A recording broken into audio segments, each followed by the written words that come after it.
Hey guys, tonight we're taking a deep dive into something far less glamorous than glittering gold and exotic spices.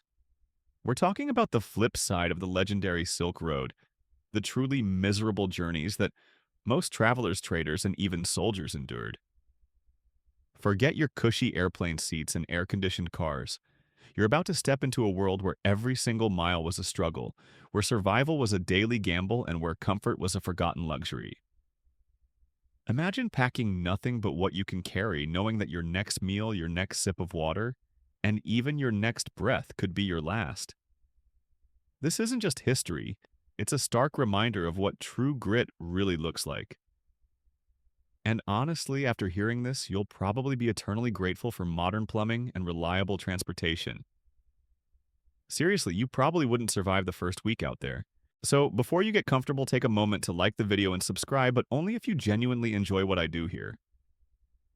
And hey, let me know in the comments where you're tuning in from and what time it is for you. It's always cool to see how far these stories travel. Now, dim the lights, maybe turn on a fan for that soft background hum, and let's ease into tonight's journey together. You stand at the edge of the known world, or at least the edge of what feels like a sanctuary. Behind you, the bustling markets of Xi'an fade into a hazy memory, their vibrant silks and fragrant teas now just distant echoes. Before you stretches an endless expanse of ochre, a landscape that seems to ripple and dance under the merciless sun. This isn't a walk in the park. It's a commitment, a desperate gamble for wealth, or perhaps just a meager existence. You are on the Silk Road, not the romanticized version you read about in textbooks, but the raw, brutal reality of it. Every breath you take here tastes like dust and desperation. Your caravan is a motley collection of humanity and beast-grizzled merchants with sun-baked faces, their eyes holding stories of countless previous journeys. Nervous young apprentices, wide-eyed and full of a fear they haven't yet learned to mask. And the camels, the true heroes of this desolate land. These magnificent, grumpy creatures sway under their heavy loads, their padded feet surprisingly silent on the shifting sands. You watch them, their long eyelashes protecting their eyes from the constant dust, and you envy their inherent stoicism. You, on the other hand, are already sweating a river running down your back, even though the sun has barely begun its ascent. The initial days are a test of endurance, a brutal acclimatization. The air is so dry it feels like it's stealing the moisture right from your lungs with every gasp. Your lips crack within hours, and no amount of water seems to quench the insistent thirst that settles deep in your throat. You learn quickly to ration your water, each sip a conscious act of defiance against the desert's relentless demands. You watch others, especially the novices, who carelessly gulp down their precious supply only to suffer later. This is a land where a single mistake in judgment can cost you everything. You're constantly battling the elements. The sun a malevolent eye, and the vast blue beats down with a ferocity that feels personal. You pull the rough cloth of your turban tighter, attempting to shield your neck and face, but the heat permeates everything, seeping into your bones. The sand, fine as flour, gets everywhere, into your eyes, between your teeth, grinding against your skin, under your clothes. It's an omnipresent irritant, a gritty reminder of your minuscule place in this enormous, indifferent landscape. You feel like a tiny speck clinging to the back of a lumbering camel adrift in an ocean of sand. At night, the desert transforms. The searing heat gives way to a bone-chilling cold that penetrates even the thickest blankets. You huddle with your fellow travelers around small, crackling fires, the meager flames offering little warmth against the vast, star-studded expanse. The silence is profound, broken only by the distant howl of a desert fox or the soft grunts of the camels. It's a silence that speaks volumes, a stark contrast to the cacophony of the cities you've left behind. In this quiet, your thoughts become loud, a swirling vortex of anxieties and hopes. You wonder if you made the right choice, if the promise of wealth at the journey's end is truly worth this incessant suffering. One historical fact that often gets overlooked is just how decentralized the Silk Road truly was. It wasn't one single neatly paved road, but a complex web of interconnected routes constantly shifting with political landscapes, natural disasters, and the rise and fall of various empires. You might think of it as a superhighway, but in reality it was more like 1,000 winding goat paths, some barely visible, all leading through incredibly hostile terrain. This fragmented nature made journeys even more perilous as each segment presented its own unique set of dangers and required different forms of payment or negotiation. You often had to deal with multiple local rulers, each demanding their pound of flesh, adding another layer of misery to an already difficult trek. You quickly learn the rhythm of the caravan, the slow, steady pace of the camels, the creak of the saddles, the constant jingle of bells. You fall into a meditative state, your mind drifting between the immediacy of your physical discomfort and the fading memories of home. Sometimes you share hushed stories with your fellow travelers, tales of loved ones, of dreams for the future, of past regrets. These fleeting moments of human connection are precious, fragile anchors in a sea of isolation. You realize that misery, when shared, somehow becomes marginally more bearable. A lesser-known detail about Silk Road journeys is the prevalence of diseases and parasites that ravaged travelers. Beyond the obvious threats of starvation and thirst, dysentery was a constant companion, debilitating and often deadly. You hear whispers of others who succumbed, their bodies left behind in shallow graves, their belongings quickly divided among the survivors. The lack of sanitation, the contaminated water sources, and the close proximity of many people and animals created a perfect breeding ground for illness. You learn to be hypervigilant about what you eat and drink, though often there is no good choice, only the least bad one. One slight error could mean agonizing pain fevers that burn you from the inside and ultimately a lonely death far from home. It's a sobering thought, a constant hum of dread beneath the surface of daily life. The concept of a Silk Road passport wasn't a unified system like we have today. Instead, various local authorities issued wooden tablets or silk scrolls that served as permits to pass through their territories. These weren't easily obtained, often requiring bribes or proof of legitimate trade, and they certainly didn't guarantee your safety. You're constantly worried about presenting the correct document to the right official, lest you be turned back or worse, accused of being a spy or a bandit. The bureaucratic hurdles, though, seemingly minor compared to the natural dangers, added immense stress to an already arduous journey. Imagine traveling for weeks only to be stopped at a checkpoint because your paperwork isn't quite right, forcing you to backtrack through the very deserts you just narrowly survived. The food, when you have it, is monotonous. Dried meat, hardtack, biscuits, and whatever meager provisions you can gather at the occasional oasis. You crave fresh fruit, crisp vegetables, anything that isn't bland and dry. Your body aches constantly, your muscles protesting against the endless walking or the jarring motion of the camel. Sleep is fitful, plagued by dreams of water and soft beds. Every morning you wake up feeling as tired as you were when you lay down, the cumulative fatigue, a heavy cloak around your shoulders. You learn to read the signs of the desert, the subtle shifts in the wind that portend a sandstorm, the faint tracks that hint at a hidden water source. You become acutely aware of the delicate balance between life and death out here. A sudden drop in temperature, an unexpected downpour that turns the dry riverbeds into raging torrents, a single misplaced step. Any of these could mean the difference between seeing the next sunrise and becoming another nameless skeleton bleached by the sun.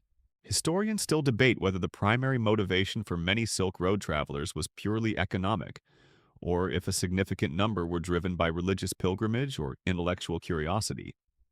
While the promise of wealth undoubtedly drew countless merchants, the routes were also vital arteries for the spread of Buddhism, Islam, and Christianity, with monks, scholars, and missionaries braving the same harsh conditions.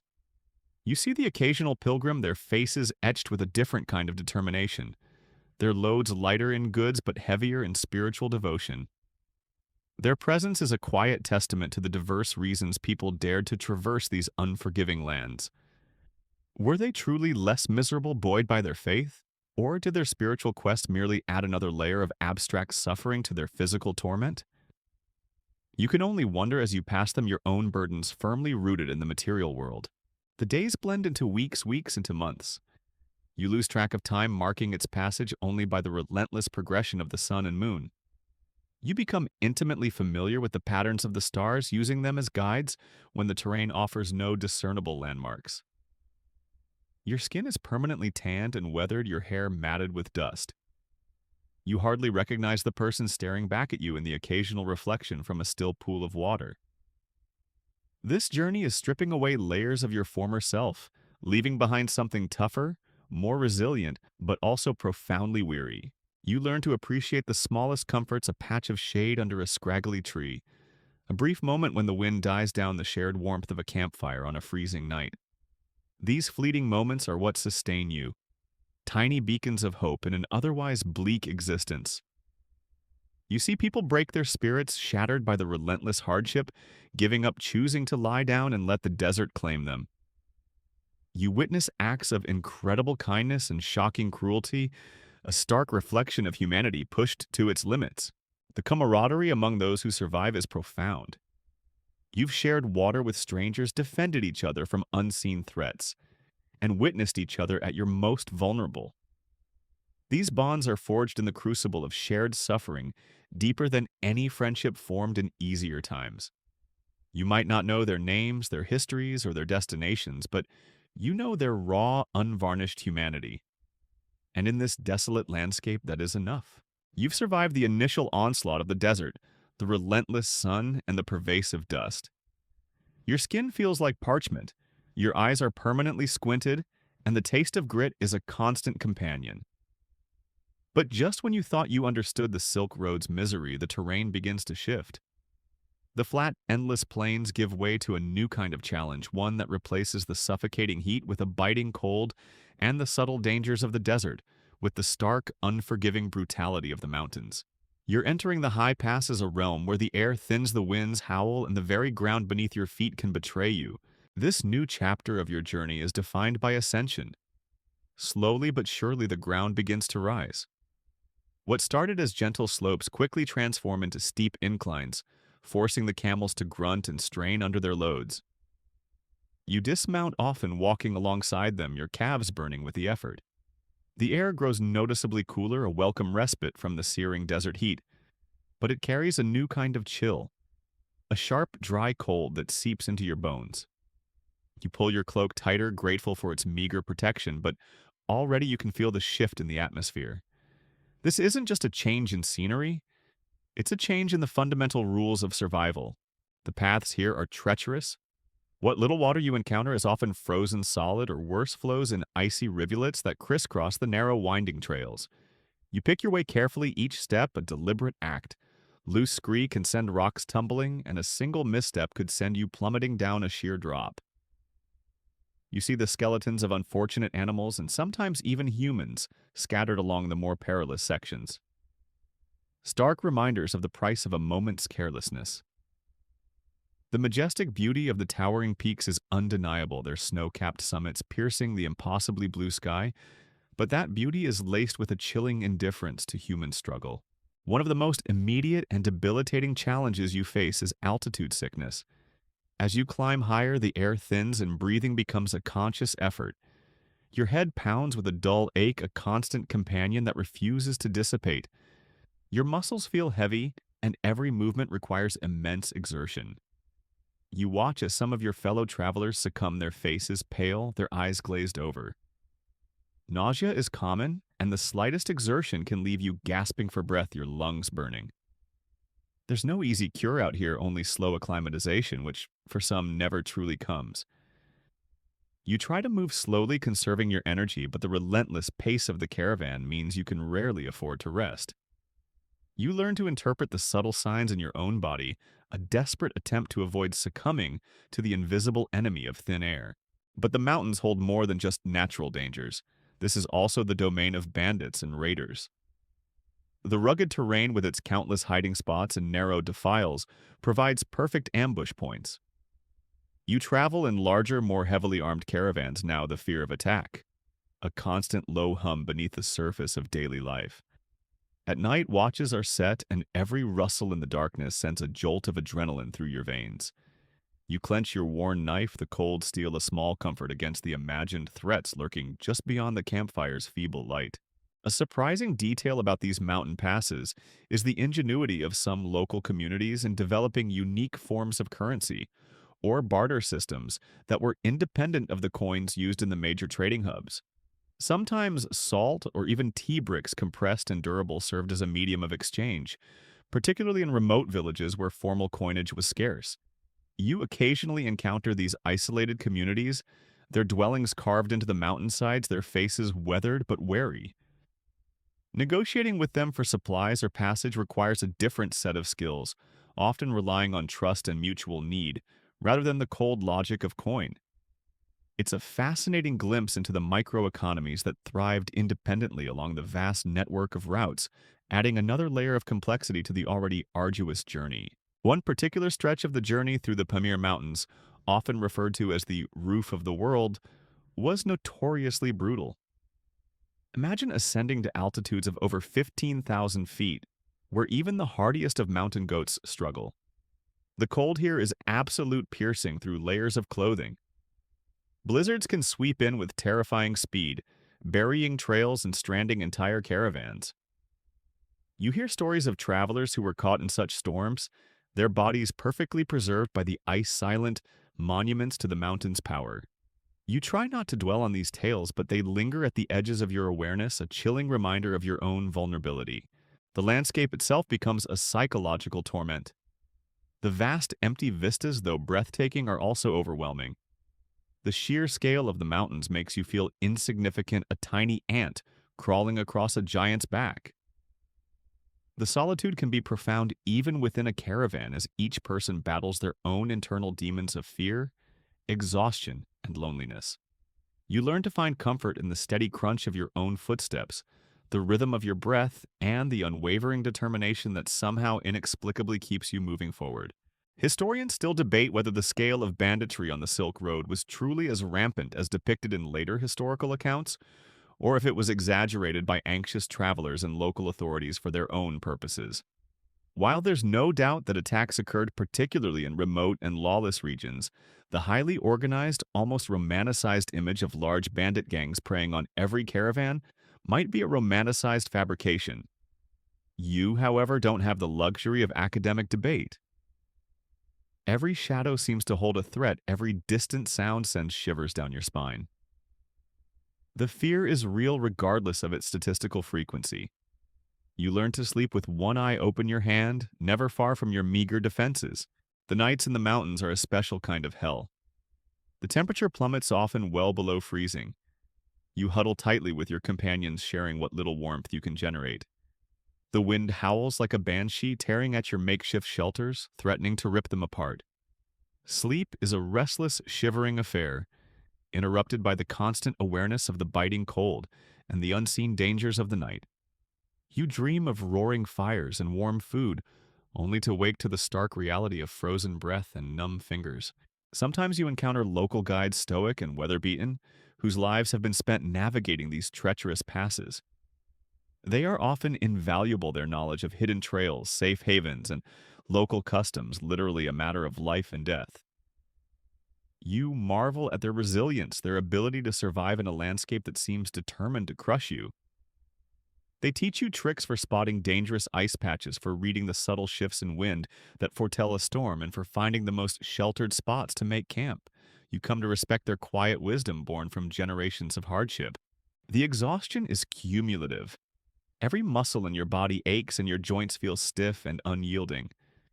You push yourself beyond what you thought were your limits, finding reserves of strength you never knew you possessed.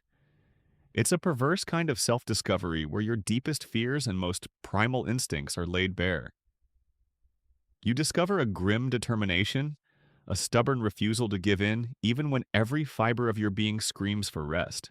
Your senses sharpen. You become attuned to the faintest scent of wood smoke, the subtle change in the texture of the snow underfoot, the distant cry of an eagle echoing among the peaks. You are living purely in the present moment, stripped of the distractions of ordinary life. There's a raw honesty to this existence, a brutal clarity that leaves no room for pretense. You are just you, struggling to survive one step at a time. You realize that the misery of the mountains is different from the misery of the desert. The desert wore you down slowly, relentlessly, with its thirst and heat. The mountains are more immediate, more violent, threatening to crush you with their cold, their height, and the constant threat of attack. But both landscapes demand the same thing, an unyielding will to survive. You look back at the winding path you've traversed, a thin thread disappearing into the vastness. and a strange sense of accomplishment stirs within you even amidst the suffering. You are still here. You've battled the sun-drenched plains and conquered the icy mountain passes. Your body, a patchwork of aches and triumphs, now yearns for respite. And then, like a shimmering promise on the horizon, it appears the oasis. These verdant islands in a sea of desolation are the very heartbeats of the Silk Road, providing precious watershade and the fleeting illusion of safety. But as you're about to discover, not all havens are what they seem. In this journey, salvation often comes with a hidden cost, and the most dangerous mirages aren't always optical illusions. As your caravan approaches the first true oasis after weeks of relentless travel, a collective sigh of relief ripples through the weary travelers. The sight of palm trees swaying gently in the breeze, the distant murmur of flowing water, and the vibrant green of vegetation after endless stretches of brown and gray is almost overwhelming. Your parched throat tightens with anticipation, and your eyes, accustomed to the glare of sand and snow, drink in the softer hues. The promise of fresh water, of a chance to wash away weeks of accumulated grime, feels like the ultimate luxury. You dismount your camel, your legs stiff and wobbly, and practically stumble towards the well. The water, cool and sweet, is unlike anything you've tasted in months. You drink deeply, letting it run over your face, a blissful, almost religious experience. The camels, sensing their release, groan with pleasure as they too are led to troughs, their enormous bellies quickly swelling with life-giving liquid. For a brief moment, the misery of the journey recedes, replaced by pure, unadulterated relief. But this sense of tranquility is fleeting. While an oasis offers vital resources, it also acts as a magnet for all manner of people, some reputable, many not. This is where you encounter a dizzying array of cultures: Persian, Chinese, Indian, Central Asian, all mingling in a chaotic dance of trade negotiation and suspicion. The air hums with a dozen different languages, punctuated by the cries of merchants, the braying of donkeys, and the ceaseless chatter of tired travelers. You learn quickly that trust is a commodity as rare and precious as water itself in these bustling, often perilous hubs. One of the most insidious dangers you face in an oasis is not a bandit, but deception. Water sources can be subtly poisoned by rivals to weaken a competing caravan, or vital food supplies might be tainted. Merchants might sell you expired or inferior goods at exorbitant prices, knowing your desperate situation leaves you with little choice. You hear whispers of travelers who fell ill after drinking from a seemingly fresh spring, or whose camels mysteriously perished after eating feed bought from a seemingly friendly local. The oasis, while offering life, also presents a new kind of vulnerability: the cunning of those who prey on desperation. You become acutely aware of every transaction, every interaction, your guard constantly up even amidst the relative comfort. A fascinating yet harrowing historical detail often overlooked is the ecological fragility of these oases. They weren't just random patches of green. Many were intricately managed ecosystems, often relying on ancient, sophisticated underground irrigation systems called qanats or kharizis. These systems, built with immense labor, tapped into groundwater, bringing it sometimes miles across the desert to sustain the oasis. If these systems were damaged, sabotaged, or simply neglected, the oasis would wither and die, sometimes within a generation, turning a vital lifeline into a desolate, waterless trap.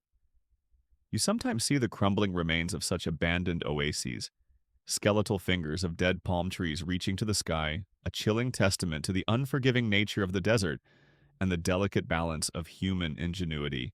You also discover that the safety of an oasis is often relative.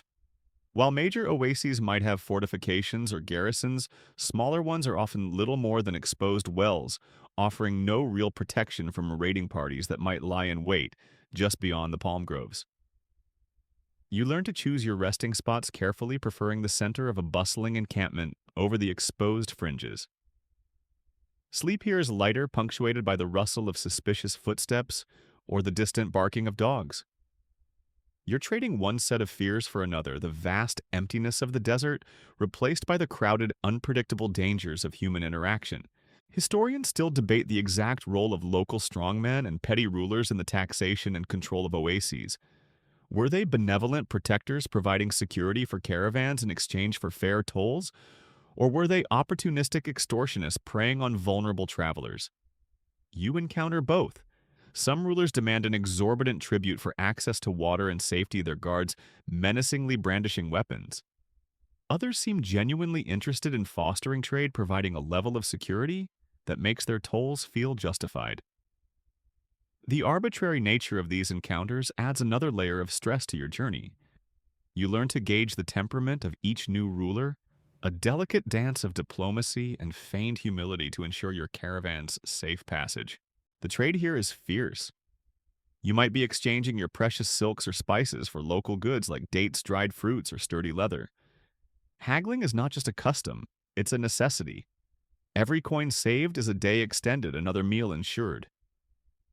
You watch seasoned merchants, their voices raspy from years of shouting. In markets, expertly drive down prices, their eyes sharp with practiced negotiation. You try to emulate them, but the exhaustion often dulls your wit, leaving you feeling vulnerable to the sharper tongues around you. The sheer smell of an oasis is an experience in itself. After weeks of dust and dry air, the rich, earthy scent of damp soil, the sweet fragrance of date palms, and the pungent aroma of animal waste and cooking fires is almost overwhelming. It's a sensory assault, a jarring return to the intensity of human activity after the vast quiet of the wilderness. You find yourself both repelled by the squalor and drawn to the vibrant life that springs up around these precious water sources. Despite the dangers, the oasis also offers a brief window of opportunity for recuperation. You might be able to replace worn-out supplies, repair broken equipment, or even find a healer for persistent ailments. You watch as camels are reshod their sores, treated their saddles repaired. You try to mend your own tattered clothes, wash the ingrained dust from your hair, and perhaps for a few precious hours simply rest without the constant fear of immediate peril. These small moments of normalcy are vital, recharging your physical and mental reserves for the next leg of the brutal journey. You learn that the term oasis itself can be misleading. Some are sprawling fortified towns, teeming with thousands of people and offering a wide range of services. Others are little more than a single isolated well, with a few date palms, a desperately needed watering hole in an otherwise barren wasteland. The anticipation and relief you feel upon seeing one can quickly turn to disappointment or even despair if it turns out to be smaller, more dangerous, or less resourced than you had hoped. This constant uncertainty about what lies ahead adds another layer of anxiety to the already crushing burden of the journey. You've made it this far, enduring the desert's thirst and the mountain's chill. Now, the subtle, often unseen perils of the oasis test your discernment and your resilience in new ways. You realize that misery isn't always about grand, dramatic struggles against nature. Sometimes it's about the quiet, calculated risks you take in the presence of other human beings, about the choices you make when desperation nudges you towards vulnerability. The lure of relief is strong, but the price of succumbing to false security can be fatal. You pack your refreshed but wary caravan, knowing that the road, even after a brief reprieve, offers no true rest, only the next challenge.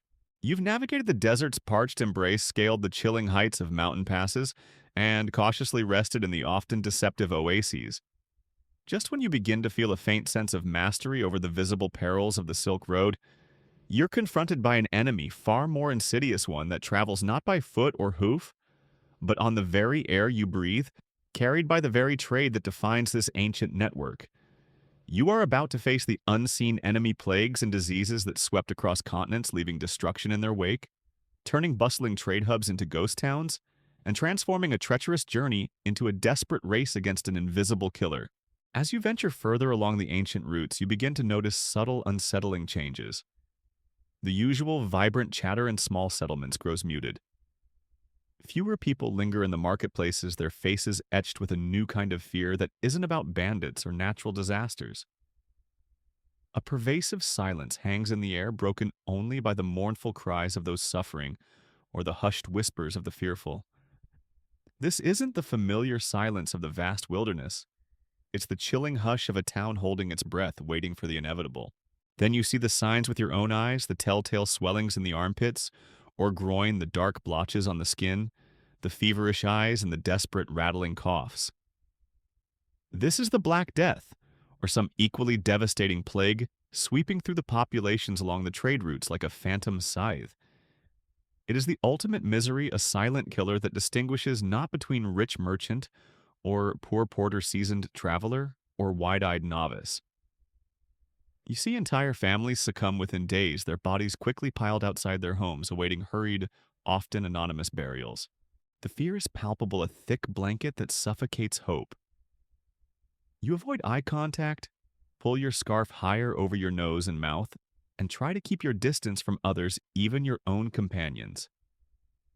But the disease cares nothing for your precautions. It is a terrifying, inescapable lottery. One day you feel fine. The next, a tremor begins in your limbs, a dull ache behind your eyes, and you know with a sickening lurch that your fate might already be sealed. A truly chilling yet historically significant aspect of these plague outbreaks on the Silk Road is how they inadvertently contributed to the development of early public health practices, rudimentary as they were. Some communities desperate to protect themselves would establish strict quarantines, refusing entry to travelers from infected areas, or forcing incoming caravans to wait outside their walls for weeks to ensure no signs of illness appeared. You witness these harsh measures, firsthand, gates slammed shut, armed guards turning away desperate travelers, and the grim reality of being stranded outside a walled town, knowing that a hidden illness among your group could mean slow death for everyone. While crude, these early attempts at isolation highlight the profound terror and desperation that these invisible killers inflicted. The caravan, once a symbol of resilience, now becomes a potential death trap. A single infected person can quickly spread the contagion among the close-knit group. You watch helplessly as companions who shared your meals, your jokes, and your fears just days ago now writhe in agony, their cries chillingly echoing across the barren landscape. There are no doctors, no medicines, only rudimentary herbal remedies that offer little solace against such a virulent foe. The only true cure is distance, isolation, and hope, often in short supply. One specific historical detail that illustrates the terror of these unseen enemies is the sweating sickness that periodically afflicted regions along the Silk Road, distinct from the bubonic plague. It caused profuse sweating, extreme weakness, and rapid death, often within hours. While its exact nature and origins are still debated by scholars, its sudden onset and terrifying lethality added another layer of unpredictability to the already dangerous journeys. Imagine waking up drenched in sweat, your body racked with tremors, knowing that you might not see the next sunrise, all without any visible wound or assailant. It's a psychological torment as much as a physical one. You witness the disintegration of social order. Panic often leads to abandonment, with the sick left to die alone, their belongings looted by desperate survivors. Compassion becomes a luxury few can afford when survival itself hangs by a thread. The moral fabric of humanity frays under the relentless pressure of such widespread death. You find yourself hardening, becoming more pragmatic, suppressing your empathy in a desperate attempt to protect your own fragile existence. It's a bitter transformation, but one that feels necessary to navigate this new, terrifying reality. Historians still debate the exact epidemiological pathways of many ancient plagues, particularly how quickly and extensively diseases like the bubonic plague traveled the vast distances of the Silk Road. While rodent fleas were the primary vectors, the role of human-to-human transmission, especially in crowded caravan stops and trading cities, is a point of ongoing academic discussion.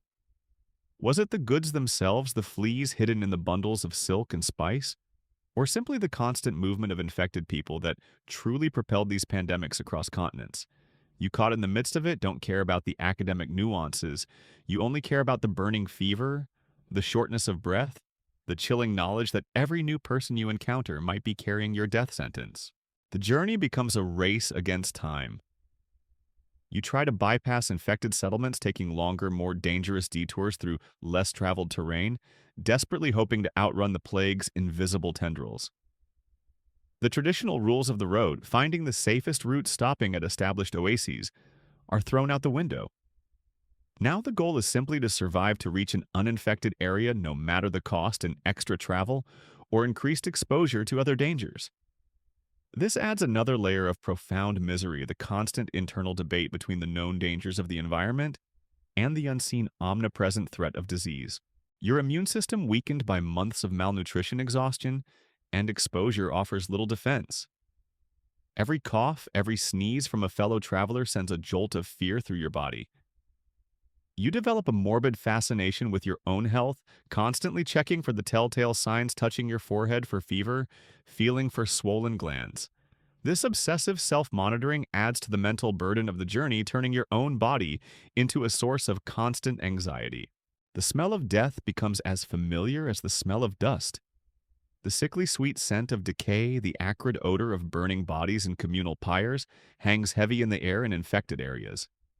You learn to steel yourself to push past the horror, to continue moving, because to stop is to invite the same fate.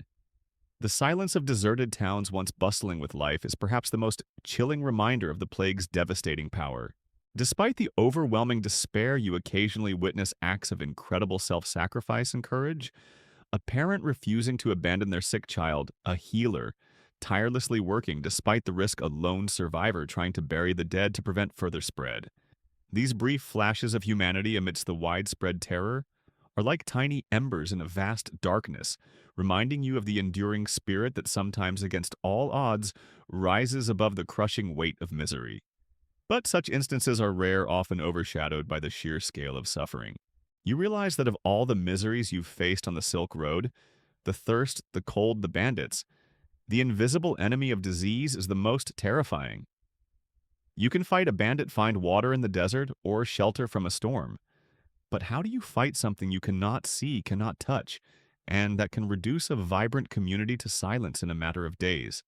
This is the ultimate test of your resilience, a brutal lottery where survival feels less like a triumph and more like a cruel twist of fate.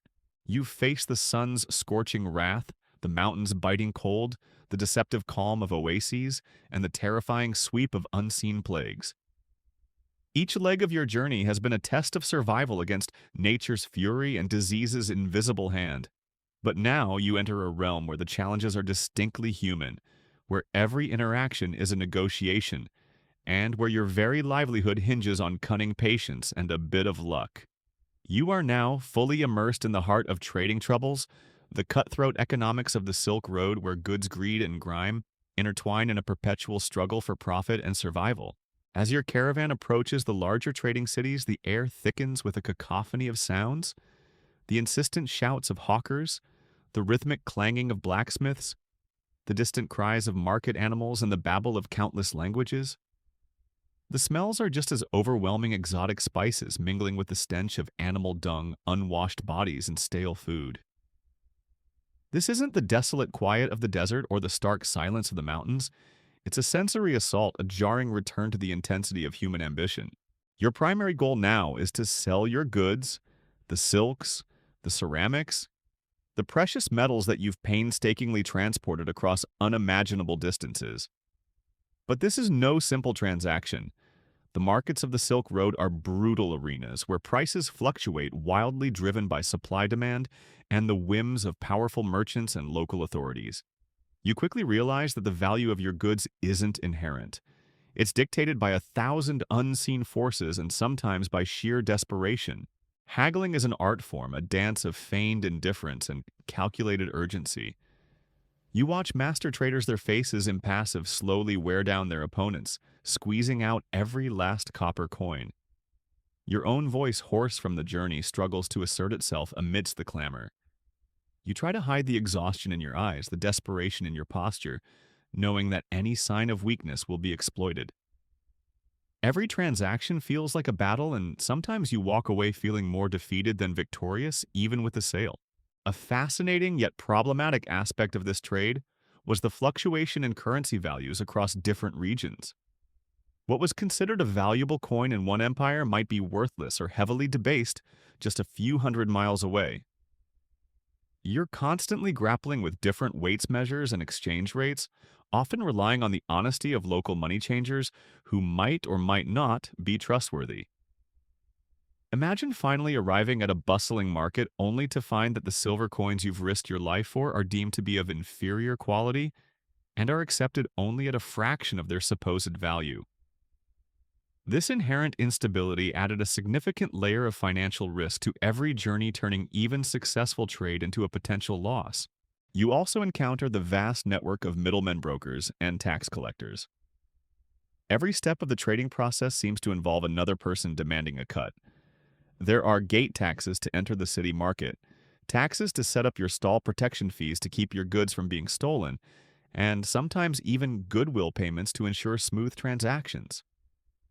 It feels like 1,000 tiny leeches, each sucking a little more of your profit, until what was once a promising venture dwindles into a meager return. The constant need to appease, to bribe, to negotiate away a portion of your hard-won gains is a psychological burden as heavy as any physical load you've carried. One particularly grim aspect of Silk Road trade that is often glossed over is the trade in human beings. While not always a primary commodity, slaves were certainly bought and sold in various markets along the route, particularly in Central Asia. You might see desperate families selling a child to ensure the survival of others, or captives taken during raids being paraded for sale. It's a chilling reminder of the darkest side of human commerce, adding a layer of moral squalor to the already harsh economic realities. While you may not be directly involved, its presence casts a long, unsettling shadow over the bustling markets. Then there's the issue of quality control. You're selling goods that have endured months of travel through extreme conditions. Silks might be water-stained ceramics cracked, and spices dulled by moisture or heat. Buyers, of course, are quick to point out every flaw, using them as leverage to drive down your price. You also have to be wary of the goods you buy for your return journey. Counterfeit goods, adulterated spices, or shoddy craftsmanship are rampant. A simple mistake in judgment can lead to financial ruin, leaving you stranded far from home with worthless merchandise. Historians still debate the true economic impact of the Silk Road on the various empires it connected. Was it a primary driver of global prosperity, fostering unprecedented cultural exchange and technological advancement? Or was its economic contribution more limited, primarily benefiting a select few powerful merchants and rulers, while the vast majority of participants endured extreme hardship for marginal gains? You, a small cog in this vast machine, certainly feel the latter. Your experience is one of grinding effort for uncertain reward, where the promise of immense wealth seems perpetually just out of reach, often absorbed by the layers of bureaucracy, taxation, and outright exploitation that line the routes. You find yourself becoming a shrewd judge of character, learning to spot the swindler from the sincere, the honest broker from the cunning cheat. Your interactions are less about friendly exchanges and more about strategic maneuvering. You develop a thick skin, learning to shrug off insults and endure endless negotiations. It's a game of wits played with real stakes, and the consequences of losing can be severe. The overwhelming feeling is one of exhaustion, both physical and mental. You spend your days on your feet, pushing through crowds, your voice growing hoarse from endless haggling. The nights offer little rest, filled with worries about your remaining capital, the integrity of your goods, and the ever-present threat of theft. You sleep with your meager earnings hidden close to your body, your hand instinctively reaching for it whenever you stir. Despite the grime and the greed, there are fleeting moments of wonder. You see goods from lands you could only dream of: vibrant dyes, intricate carvings, glittering jewels, and strange exotic animals. You hear tales of distant cities, of different customs and beliefs brought by other weary travelers. These glimpses of a wider world, however brief, remind you of the immense tapestry of humanity connected by these arduous routes, even if your own experience of that connection is one of struggle. But the pervasive reality is the grind, the constant calculation, the endless negotiation, the gnawing anxiety of whether your efforts will truly yield enough to justify the immense suffering you've endured. You are a small ship on a vast, turbulent economic sea, constantly buffeted by unseen currents of supply and demand and the predatory instincts of your fellow humans. The Silk Road is not just a path of physical hardship. It is a crucible where economic survival is tested with every single transaction. You've survived the physical ravages of the Silk Road, the brutal heat, the freezing cold, the ever-present threat of disease, and the relentless grind of trade. Your body is weary, your spirit toughened, but now you face a different kind of challenge, one that transcends the physical and economic, plunging you into the complex, often bewildering world of cultural clashes. As you move further west or east, the familiar recedes, replaced by strange customs, unfamiliar languages, and a constant uneasy dance with people whose worldview is profoundly different from your own. This is where simple misunderstandings can escalate into dangerous confrontations, and where your very identity is questioned by those who perceive you as an outsider. Every new village, every new city presents a fresh array of challenges. The architecture changes, reflecting different building traditions. The clothing styles shift from flowing robes to heavy furs, from intricate embroidery to simple weaves. The aromas in the air are new, different spices, unfamiliar cooking methods, and distinct floral scents. Your senses are constantly bombarded with novelty, a fascinating but often overwhelming experience. You find yourself feeling perpetually off balance like a small boat tossed on unfamiliar currents. The most immediate barrier is language. You might know a few basic phrases and a handful of tongues enough to haggle for a loaf of bread or ask for directions. But deep communication, the kind that builds trust or resolves disputes, is almost impossible. You rely heavily on gestures, on the expressive eyes of your interlocutors, and on the occasional, often unreliable translator. The frustration is immense. Simple questions become complex charades, and negotiations become painstaking battles of wills compounded by the inability to truly understand the nuances of what is being said. A fascinating and often overlooked historical detail is the development of unique pidgin languages along the major Silk Road hubs. These were simplified mixtures of different languages, allowing basic communication between diverse groups of traders. You occasionally hear snatches of these linguistic hybrids, a Persian word mixed with a Chinese phrase, a Turkish idiom used with a Hindi inflection. While these helped facilitate trade, they were rarely robust enough for complex cultural exchange, meaning deep understanding often remained elusive. You try to pick up phrases mimicking sounds, often to the amusement or confusion of the locals, feeling like a perpetual child in an adult world. Beyond language, the customs are baffling. What is considered polite in one culture might be deeply offensive in another. You might unknowingly sit in the wrong place, offer your left hand when only the right is acceptable, or fail to observe a crucial religious ritual. You learn quickly that ignorance is not always an excuse. A wrong move can lead to suspicion, hostility, or even violence. You constantly watch others trying to decipher the unspoken rules, feeling like you are walking a tightrope in the dark. One particularly striking cultural clash that often led to misery for travelers was the stark difference in legal systems and concepts of justice. What might be a minor offense in your homeland could lead to severe punishment, arbitrary detention, or ruinous fines in a foreign territory. There was no universal code of law on the Silk Road. Each Khanate, kingdom, or city-state operated under its own, often idiosyncratic rules. Imagine being accused of a crime you don't understand, tried in a language you don't speak, and judged by laws that make no sense to you. This legal vulnerability was a constant source of anxiety, adding another layer of unpredictable peril to the journey. Religious differences are another major source of tension. You encounter Buddhist monks, Zoroastrian priests, Christian missionaries, and Islamic scholars, all with their own sacred texts, rituals, and beliefs. While many regions were surprisingly tolerant, particularly in major trading centers where diversity was common, fundamental disagreements could spark animosity.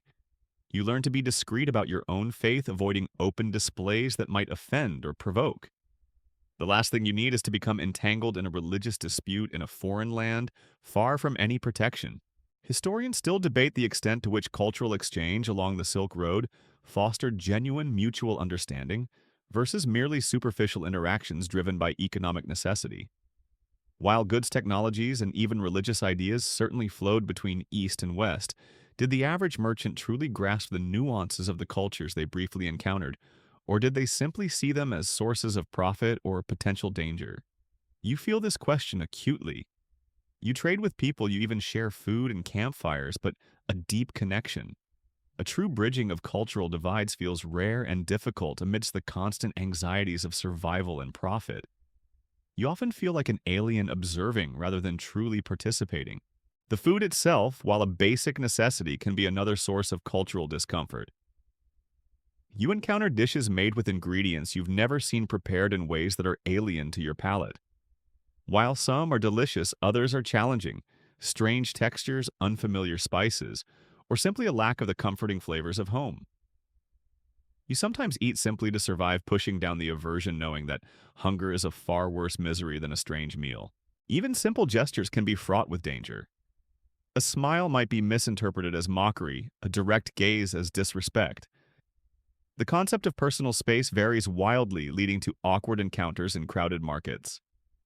You constantly feel like you are walking on eggshells, trying desperately not to offend or appear weak while simultaneously attempting to maintain your dignity. It's an exhausting mental burden, always being on guard against unintended social missteps. The lack of familiar comforts is profound. You miss the food, the music, the stories, and the easy camaraderie of your own people. The constant feeling of being an outsider, of not truly belonging, weighs heavily on your spirit. You see groups of people who share your language and customs, and a pang of homesickness. A longing for familiarity shoots through you. These moments of profound loneliness, even when surrounded by thousands, are a unique form of misery on this journey. Sometimes you encounter unexpected kindness. A local might offer you a warm meal, a safe place to rest, or patiently explain a confusing custom. These fleeting moments of genuine connection are like rare jewels shining brightly against the backdrop of constant struggle. They remind you that humanity in its best form transcends cultural barriers, offering solace even in the most challenging circumstances. But these moments are exceptions, not the rule. You realize that navigating these cultural clashes is often as challenging, if not more so, than facing a sandstorm or a bandit raid. Physical threats are clear. Cultural misunderstandings are subtle, insidious, and can lead to equally devastating consequences. You are not just a traveler carrying goods. You are a living bridge between worlds, often burdened by the weight of difference, constantly adapting, constantly learning, and perpetually feeling like an outsider in a world that refuses to conform to your expectations. The journey is not just about moving across land, it's about moving across worlds, and the friction between them often leaves you bruised and bewildered. You've endured the gnawing hunger, the bone-deep chill, the unsettling strangeness of foreign customs, and the silent horror of plague. Your journey has been a relentless education in suffering, but just when you think you've seen the worst the Silk Road has to offer, the very ground beneath you rises in revolt. You are now truly at the mercy of the desert's fury, vast, unpredictable sandstorms that can swallow entire caravans, and a profound, inescapable solitude that can fray the strongest of minds. This is where the landscape itself becomes your most formidable adversary, turning the familiar path into a chaotic, blinding hell. You're trekking across what seems like an endless, flat expanse of the horizon, a shimmering blur in the distant heat haze. The air is still heavy, almost expectant. Then a subtle change begins.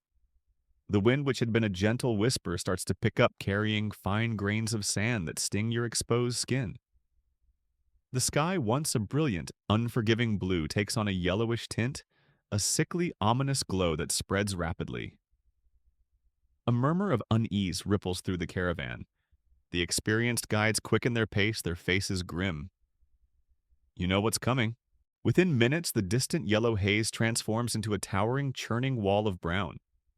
It approaches with terrifying speed and unstoppable force of nature. This isn't just a windy day. It's a living, breathing entity, a monstrous cloud of pulverized earth driven by gale-force winds.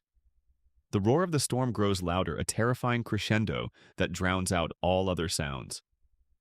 Panic flares in your gut, a primal fear in the face of such overwhelming power. The first impact is brutal. The wind hits you like a physical blow, tearing at your clothes, whipping your turban from your head. Sand, fine as dust but abrasive as sandpaper, blasts your face, stinging your eyes, filling your mouth and nose. You instinctively pull the rough fabric of your cloak over your head, huddling close to your camel, trying to burrow into its flank for meager shelter. But there is no real shelter. You are utterly exposed, engulfed in a swirling maelstrom of gritty fury. Visibility drops to zero. You can't see the person next to you, can't see the head of your own camel. You are trapped in a claustrophobic, suffocating world of brown. The wind howls like 1,000 banshees, a deafening scream that penetrates your very bones. You feel disoriented, lost in a featureless void. Every breath is a struggle, your lungs burning as you inhale mouthfuls of sand. The sheer force of the wind threatens to tear you from your feet to rip you away from the safety of the caravan. One particularly terrifying historical account speaks of caravans being literally buried alive by sudden massive sandstorms, not just disoriented.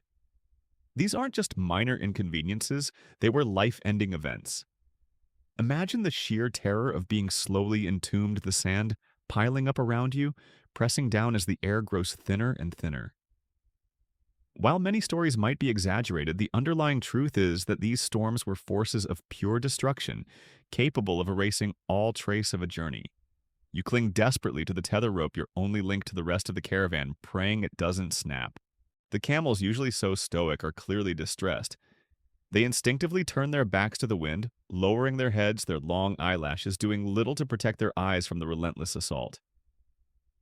Their deep, guttural groans are almost drowned out by the wind's roar.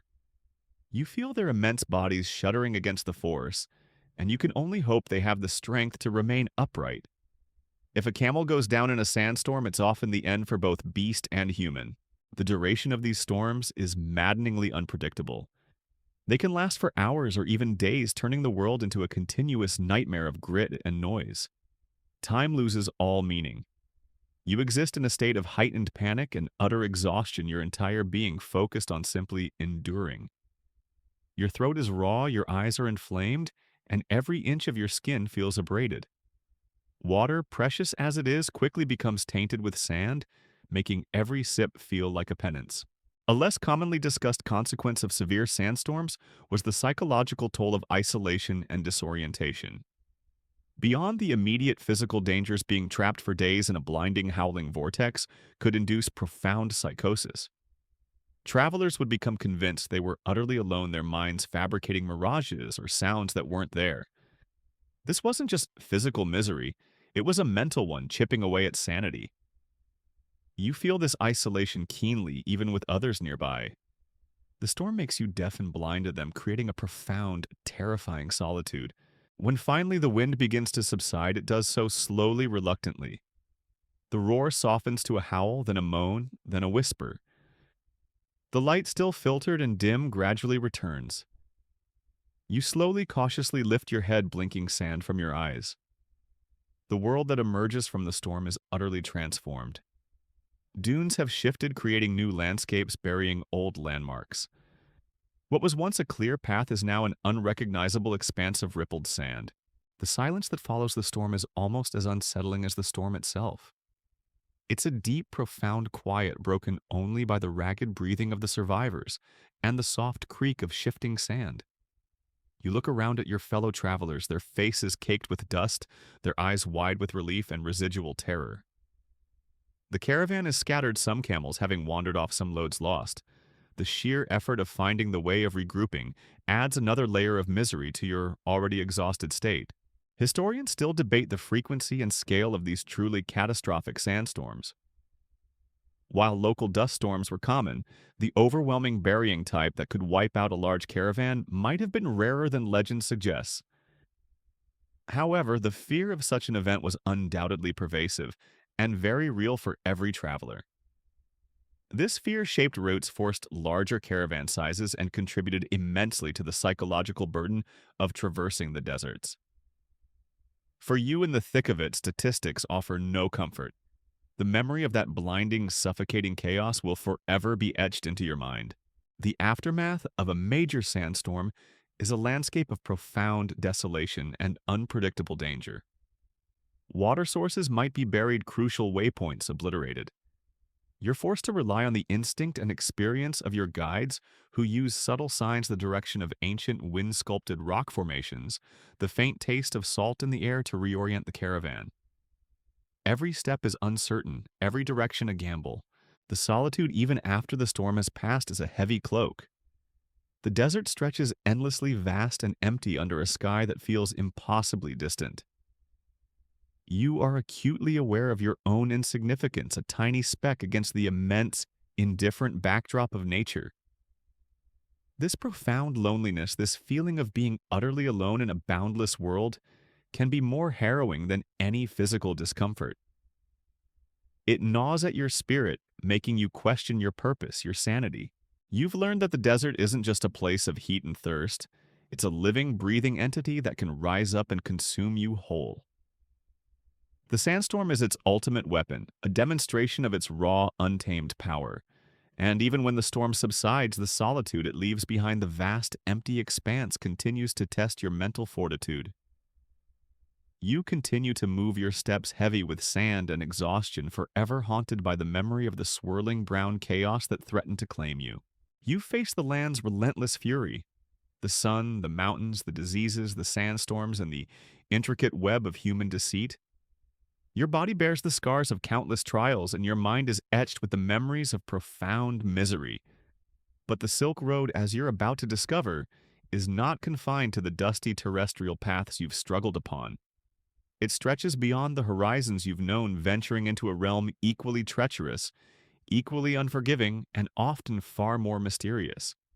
You are now leaving the solid, albeit shifting ground behind, and plunging into the unknown perils of the maritime Silk Road's woes, where storms, pirates, and disease add a new chilling dimension to your suffering on the unpredictable open seas. As you approach the coastal trading hubs, the air changes dramatically. The dry, gritty scent of the desert is replaced by the humid, salty tang of the ocean. The rhythmic creak of camel saddles gives way to the distant cries of gulls and the insistent lapping of waves against sandy shores. You gaze upon an expanse of blue so vast it dwarfs even the largest desert, and a new kind of dread settles in your stomach. While the land routes presented visible, tangible dangers, the sea offers a more existential threat, a boundless, often featureless void where help is impossibly far away. You board a sturdy, if somewhat weathered, wooden trading vessel. It's packed with goods, spices, ceramics, textiles, and a motley crew of sailors from various lands. Their faces just as sun-baked and weary as your own, but with a different kind of hardiness forged by the ocean. The ship is a microcosm of the Silk Road itself, a tight-knit community utterly dependent on each other, yet often wary and mistrustful. The confined spaces mean that every illness, every disagreement, every tension is amplified. The first few days at sea are a dizzying adjustment. The constant rhythmic roll of the ship causes a profound sense of seasickness. Your stomach churns, your head spins, and you find yourself retching over the side, your body rebelling against the relentless motion. Food becomes unappealing, and even water is difficult to keep down. This isn't the familiar burn of thirst or the ache of altitude. It's a relentless, debilitating nausea that saps your strength and leaves you weak and miserable, unable to escape the constant sway. But seasickness is merely an initiation. The true misery of the maritime Silk Road lies in the unpredictable wrath of the ocean storms. Unlike a desert sandstorm which gives some visual warning, a sudden squall can erupt with terrifying speed, transforming a calm sea into a boiling cauldron of waves. You cling to the ropes, your knuckles white as the ship pitches, violently groaning and creaking like a tormented beast. Rain lashes down, stinging your eyes, and the wind howls through the rigging, a deafening shriek that promises destruction. The ship is tossed like a toy, each wave threatening to smash it to splinters. A fascinating yet horrifying historical reality of maritime trade was the deliberate overloading of ships by desperate merchants seeking to maximize profit. Vessels would often carry far more cargo and passengers than was safe, leading to increased instability in storms and a greater risk of capsizing. You witness this firsthand. The ship feels precariously heavy, its deck often awash with spray, even in moderate seas. This relentless pursuit of gain, even at the cost of lives, adds another layer of human-induced misery to the natural perils of the sea. Beyond the elements, the seas are infested with pirates. These aren't just romanticized figures. They are ruthless raiders who prey on vulnerable merchant ships, seeking not just cargo, but captives to be sold into slavery. Your ship is armed, its crew vigilant, but the fear is constant. Every distant sail on the horizon, every unexplained shadow sends a jolt of adrenaline through the vessel. You spend restless nights listening for the telltale sounds of approaching oars or the chilling shouts of boarders. A battle at sea is a brutal, bloody affair with no quarter given. One chilling, though less widely known historical detail is the use of fire as a weapon in ancient naval combat. While less sophisticated than later cannonades, attacking ships would sometimes use flaming arrows or pots of burning pitch to set enemy vessels alight. Imagine the terror of being trapped on a wooden ship surrounded by highly flammable cargo as fire spreads uncontrollably across the deck during a pirate attack. It adds a horrifying dimension to the already terrifying prospect of a raid-turning escape into a desperate leap into the churning, shark-infested waters. Disease, too, is a constant companion on the confined decks. Scurvy, dysentery, and various fevers spread rapidly through the cramped quarters. Fresh water and food quickly run out or spoil, leading to malnutrition and weakened immune systems. You see the signs: the swollen gums and lethargy of scurvy, the relentless vomiting and diarrhea of dysentery. A single infected crew member can quickly turn a voyage into a floating hospital and eventually a graveyard. There are no safe havens in the middle of the ocean, no oases to resupply or seek medical aid. Historians still debate the exact routes and interconnections of the maritime Silk Road in certain periods, particularly how extensive the direct trade was between East Asia and the Mediterranean, versus how much involved intermediate port-to-port voyages and transshipment. While evidence suggests long-distance trade, the notion of single ships making continuous voyages across the entire vastness of the Indian Ocean and beyond is often questioned. For you, the misery is the same regardless whether it's one long, unbroken torment or a series of shorter, equally brutal legs. The suffering accumulates, leaving you longing for dry land. The monotony of the voyage is another more subtle misery.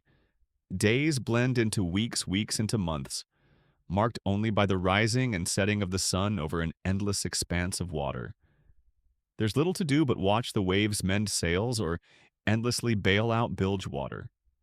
The limited space, the same faces day in and day out, the lack of fresh food and stimulation can fray even the strongest nerves, leading to arguments, despair, and a profound sense of ennui.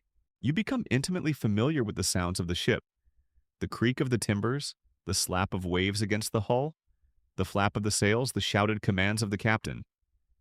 These sounds become the soundtrack to your constant discomfort, a reminder that you are forever at the mercy of the wind and the waves. The stars, once a guiding comfort on land, are now just distant pinpricks in the vast inky blackness above a churning abyss. The psychological toll is immense. The isolation, the constant threat of death by storm, or pirate, the debilitating illness and the sheer helplessness of being adrift on a vast ocean, can break even the most hardened spirit. You stare out at the endless horizon, longing for the sight of land, for the feeling of solid ground beneath your feet, for a moment of true safety. The misery of the sea is a profound, engulfing experience, unique in its relentless, all-encompassing nature. You survive not by fighting, but by enduring, by clinging to a fragile hope that someday you will see a distant shore. You've braved the sun-baked deserts, endured the bone-chilling mountains, navigated the treacherous oases, outrun the invisible scourges of plague, survived the cutthroat world of land trade, and even battled the unpredictable fury of the open seas. Your journey has been a testament to human endurance against nature's wrath and man's depravity. Yet even as you find yourself within the supposed safety of established empires, the misery takes on a different, more bureaucratic, and often equally crushing form. You are now under the Great Wall's shadow, a world where empires exert their will, where every aspect of your life is subject to their laws, and where exploitation can be as subtle as a tax or as brutal as forced labor. As you finally approach the fortified gateways of powerful empires, perhaps entering the vast lands of Imperial China, or the domains of a powerful Central Asian Khanate, a different kind of order and a different kind of burden becomes apparent. The chaotic freedom of the open road, dangerous as it was, is replaced by a rigid, often unyielding system. You are no longer just a traveler. You are a subject, or at least a temporary visitor, bound by the rules of an absolute authority. The first thing you encounter is the omnipresent hand of the state bureaucracy. Every gate, every bridge, every major town has officials demanding papers, inspecting your goods, and levying taxes. These aren't just small tolls. They can be substantial fees, often arbitrary and subject to the whims of the local official. Your meticulously guarded profits earned through months of suffering begin to dwindle with each new checkpoint. The frustration is immense, as delays can stretch for days, even weeks, while your meager resources continue to deplete. A lesser-known fact about the Great Wall of China, often seen as a monolithic defense against northern invaders, is its role in regulating trade and movement along certain sections of the Silk Road. While it served military purposes, its gates and watchtowers also functioned as customs checkpoints, controlling who and what entered or exited imperial territory. Imagine reaching the supposed safety of the wall only to be held for days by suspicious guards, their faces impassive as they demand endless documentation or exorbitant bribes. This protection often felt more like an additional layer of economic oppression for weary travelers. You quickly realize that life within the empire, even for its own citizens, is often one of relentless labor and subservience.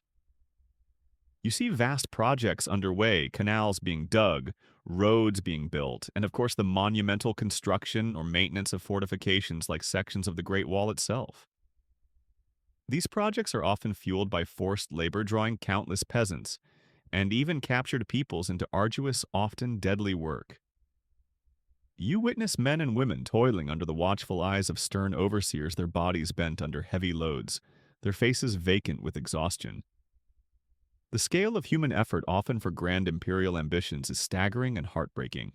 One particularly grim historical detail is the use of corvée labor, where peasants were compelled to work for the state for a certain number of days or weeks each year, often on infrastructure projects like roads, canals, or fortifications. While technically not slavery, the conditions were often just as brutal, with inadequate food shelter and high mortality rates, particularly during intense building phases like those along parts of the Great Wall. You see the silent desperation in their eyes, the resigned movements of their bodies, knowing that their lives are not their own but belong to the distant, unseen emperor.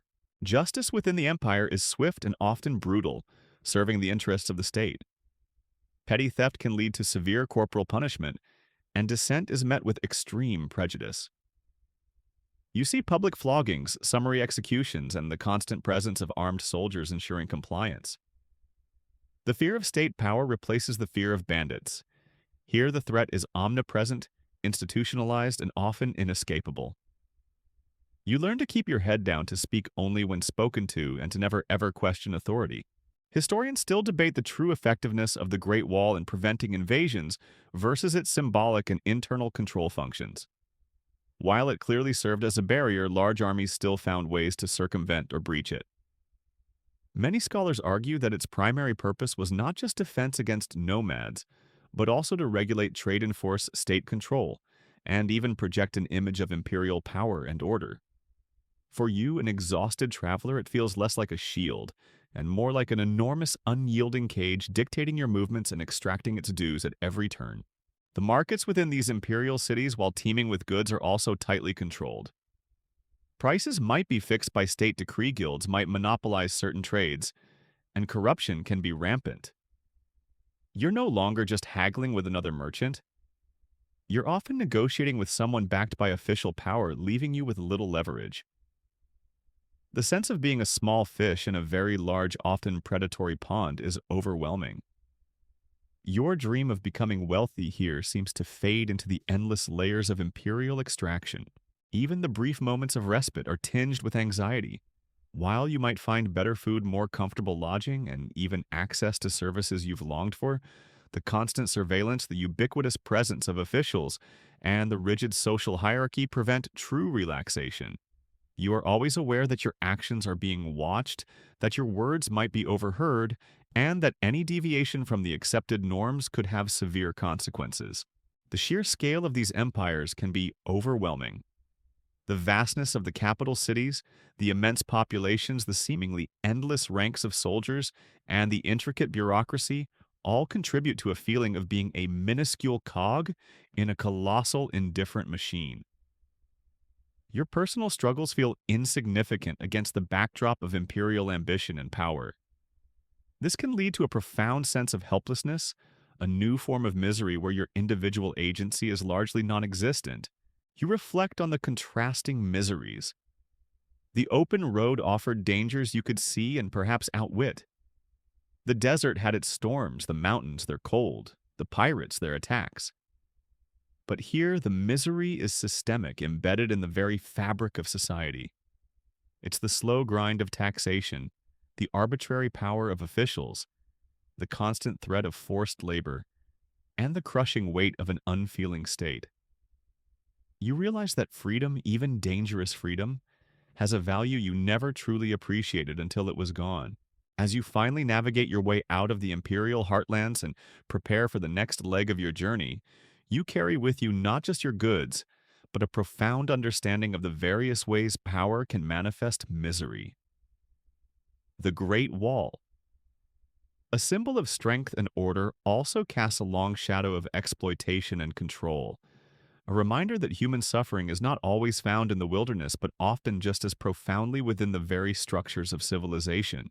You've traversed the perilous land routes, battled the treacherous seas, and navigated the complex, often oppressive structures of ancient empires. Every step of your journey on the Silk Road in all its myriad forms has been a testament to relentless, often unseen misery. From the scorching sun and biting cold to the invisible threat of plague and the arbitrary hand of distant rulers you have endured. Now, as your incredible odyssey nears its conclusion, you have a moment to reflect on the sheer echoes of endurance, the profound resilience required to survive these arduous paths, and the lasting, often overlooked impact these struggles had on humanity. As the familiar contours of a major trading hub, or perhaps even your original starting point, begin to appear on the horizon, a strange mix of emotions washes over you. There's an undeniable surge of relief, a deep, bone-weary satisfaction that you have against all odds made it. But there's also a profound sense of loss, a quiet understanding of all that you and countless others sacrificed on these routes. The person who began this journey is not the person who stands here now. You are tougher, wiser, perhaps even richer in experience, but also irrevocably changed by the crucible of suffering. You look back at the winding path, a ghostly thread stretching across deserts over mountains, and through the vast and different oceans. Each mile was a whisper of hardship, a testament to the unyielding spirit of those who dared to traverse it. You remember the parched throat, the blistering feet, the numb fingers, the gnawing hunger, and the constant hum of fear that accompanied every sunrise. These weren't just routes for goods. They were pathways for the relentless testing of the human spirit. One profound yet often unappreciated aspect of this endurance was the development of intricate psychological coping mechanisms among travelers. Beyond physical resilience, the ability to maintain hope, to find small comforts, and to continually reframe daunting challenges into manageable steps was crucial.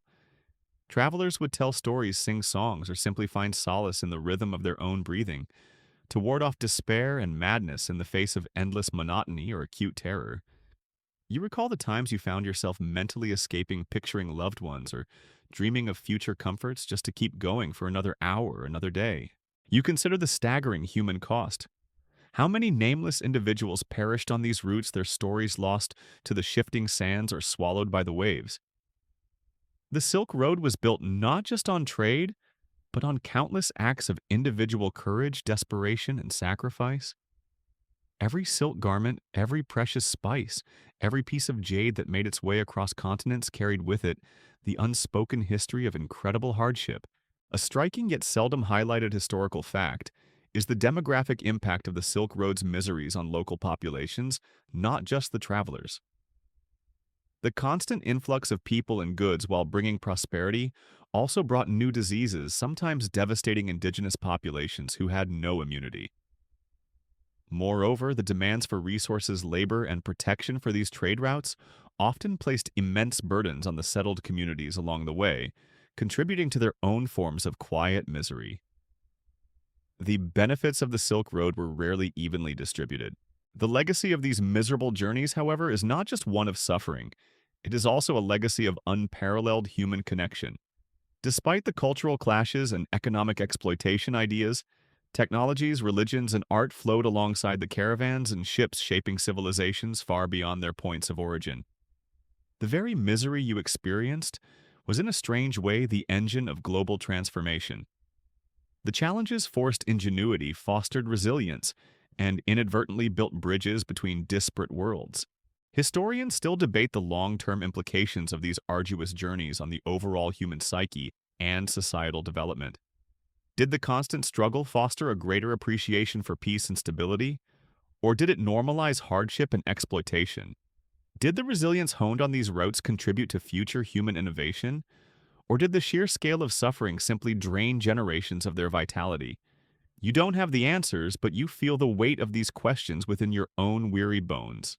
You remember the feeling of cold water on a parched tongue, the fleeting warmth of a campfire in a freezing night, the unexpected kindness of a stranger, the shared laughter that momentarily lightened the heaviest load.